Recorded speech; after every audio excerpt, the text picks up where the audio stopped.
Hey everybody, it's Jason Blaha here, and today I want to chat with you guys a little bit about a topic that a lot of people don't want to hear, but they need to hear. And that's that in order to make the gains that we want to make, a lot of times we have to do things that we don't necessarily want to do because that's the reality of it. So let me put on my +5 hat of weaponsmithing, work on skilling up my crafting a little bit, and let's talk about this. And I'm saying this as someone who's been around the iron game for decades, a very, very long time. I've been around many power lifters, many athletes, hell, many bodybuilders. I've known many of these people over the last couple of decades. And I've observed the habits and things that people have to do to get where they're going. And when I say these things, I don't mean necessarily that you need to do drugs and things like that. That's not what I'm saying at all. Now, if you want to be a competitive bodybuilder or a professional bodybuilder, yeah, you're going to have to do that. You're going to have to do a ton of it. I don't mean just a little bit. You're probably going to have to pretty much scrape up every penny you can come up with to do that. And you're probably going to have to do things you don't want to do just to be able to afford it. But that's not what we're talking about here. We're talking about guys who just want to get big, right? They want to get near their natural limit in a reasonably quick time frame. Now, that reasonably quick time frame might be 5 or 7 years, but the reality is that is how it works. And a lot of times you're going to have to do things you don't want to do. And the two biggest I see on that list today that a lot of younger guys struggle with is, number one, bulking. They're afraid to gain any fat. Number two, consistently doing big exercises that get boring or they're just hard to do. And those are the two biggest ones that are out there. And I want to kind of discuss those a little bit. And number one, the bulking. Trying to sell people the idea that they can make long-term lean gains is a beautiful marketing strategy. And that's not a knock at Martin Berkham, because I do like Berkham and a lot of his work. Let's go back at another point. Martin's all about progressing on 5 or 6 lifts, and that's all you need to do, and just get really, really, really strong at those over and over and over. That's a guy who doesn't promote much exercise variation, so that's going to go to my second point, that he's big on that. But for the majority of you out there, making lean gains for an extended period of time is bullshit. That is not going to happen. That's not reality. That's not the real world. That's not the way the human body works. You can pull it off for short periods of time here and there. And everyone else who's doing it, it's called drugs, guys. That's the name of the game. And we're going to a whole different problem when we get into that. You know, you're going to have to do a whole lot of other things you might not want to do, such as break laws, harm your health, stick needles in your body, things like that. So that's got its own downside too. But here's what it comes down to. Bulking will put muscle on you. If you are eating enough food to gain body fat while you are consistently training hard, I can assure you that you are probably gaining a hell of a lot of muscle with it. When you are not eating enough food to make appreciable gains in body weight, all the anabolic signaling in your body goes down. You get less muscle protein synthesis. You get less anabolic signaling in your muscle cells. You have less training fuel to train on. You have less resources available in your body for recovery between sessions. So in other words, when you are eating more food, you can train harder, grow from it more, recover from it faster, and do it again sooner. Right? Food is extremely anabolic. And if you are eating enough to gain a little bit of body fat, your body is in a very anabolic state at that point. It is in a very anabolic state, and good things happen. The problem is that guys have gotten so obsessed with abs, and they've gotten so obsessed with the finished product, that they don't understand that there's a process to this. Because they see that guy who might have bulked 9 or 10 times in his life and lost his six-pack 9 or 10 or 15 different times over the years, bulking up and then cutting down. They see the finished product and they say, I just want to go from where I am now to looking like that. Well, you know what? There's an old expression, you can want in one hand and shit in the other and see which one fills up faster. You know what you also probably want? You probably also want to have a threesome with your 2 favorite porn stars.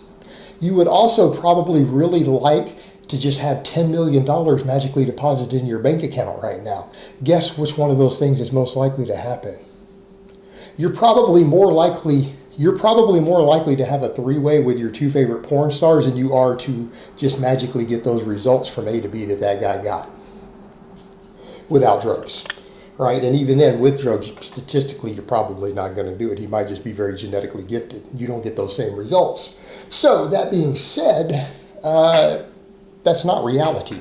That guy didn't do it the way that you think you're going to do it. That guy probably didn't do it getting lean gains. That guy probably did a whole lot of bulking over the years.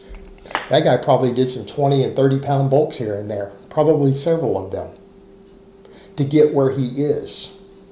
You're going to have to accept that you may lose your six-pack abs while you're trying to gain appreciable amounts of muscle. And if you're not willing to do that, you can't expect it to happen. It's like saying, okay, hey, I see this gorgeous house over here. I want it to look really good, so let me just build the entire outside of the house before I build the foundation, and I'll just try to build the rest of the house inside once all the outside walls and the paint and shingles and everything are on. I'll go ahead and try to build the inside of the house.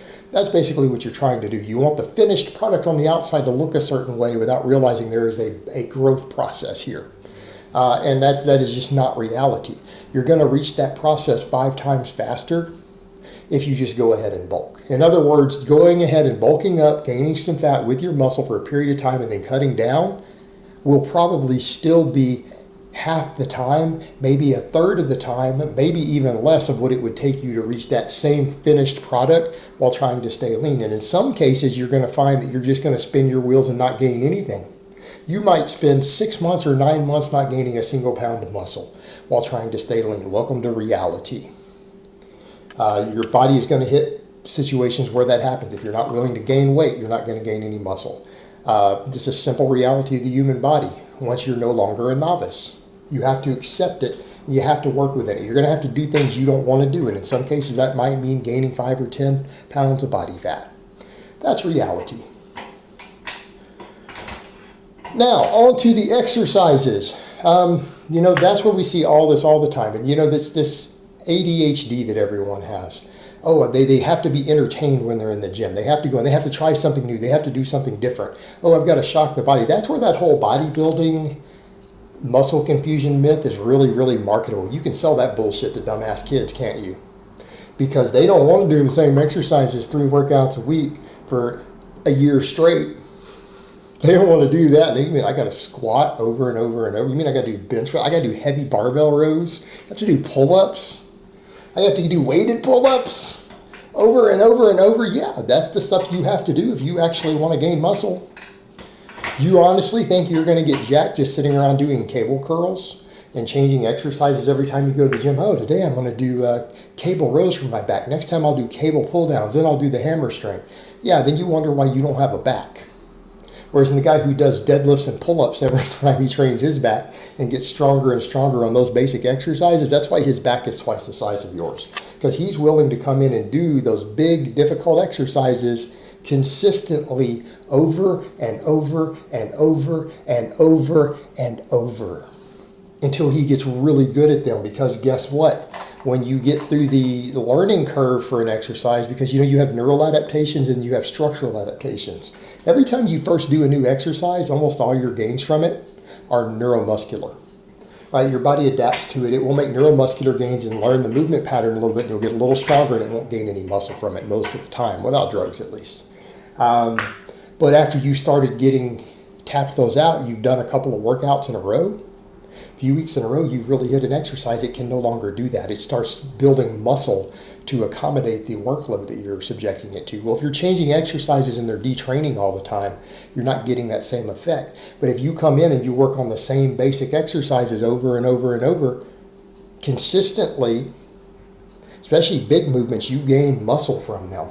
And what I would suggest to most of you, when you need exercise variation, that's where your assistance movements and your accessory movements come in. That's the stuff that helps you get around the law of accommodation. It's not by not squatting anymore. It's not by not doing weighted pull-ups anymore. It's by adding other exercises that help you bypass that and add a little bit of muscle in certain places to get little minor adaptations that will help you bypass that to improve the main lifts.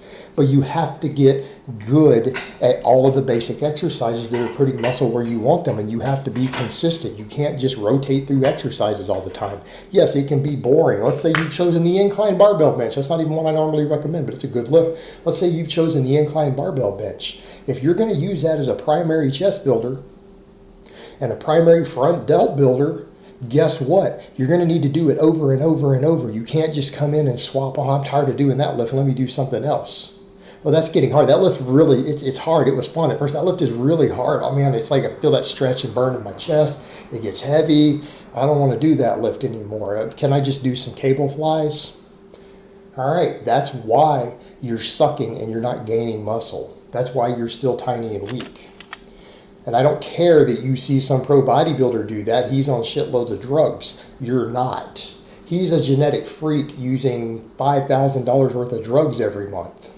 Are you a genetic freak who's spending thousands of dollars on drugs every month?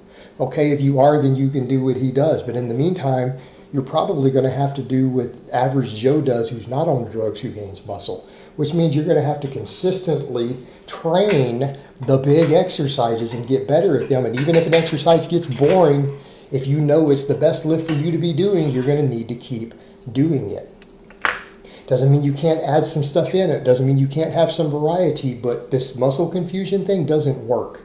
Consistently working on the same exercises and improving in them week after week, month after month, that's the magic secret to your training to get jacked. And if you're not willing to do that, even if you don't want to do that, times you come and say, man, I don't want to squat this whole week. I don't want to do a squat. I don't want to do a weighted pull-up. I don't want to do a barbell row. Exactly. Sometimes you have to do things that you don't want to do to continue to make gains. That's the reality of it. It is that simple. All right, guys, but that's really all I have to say on that today. I hope it's been informative, and I will talk to you guys next time.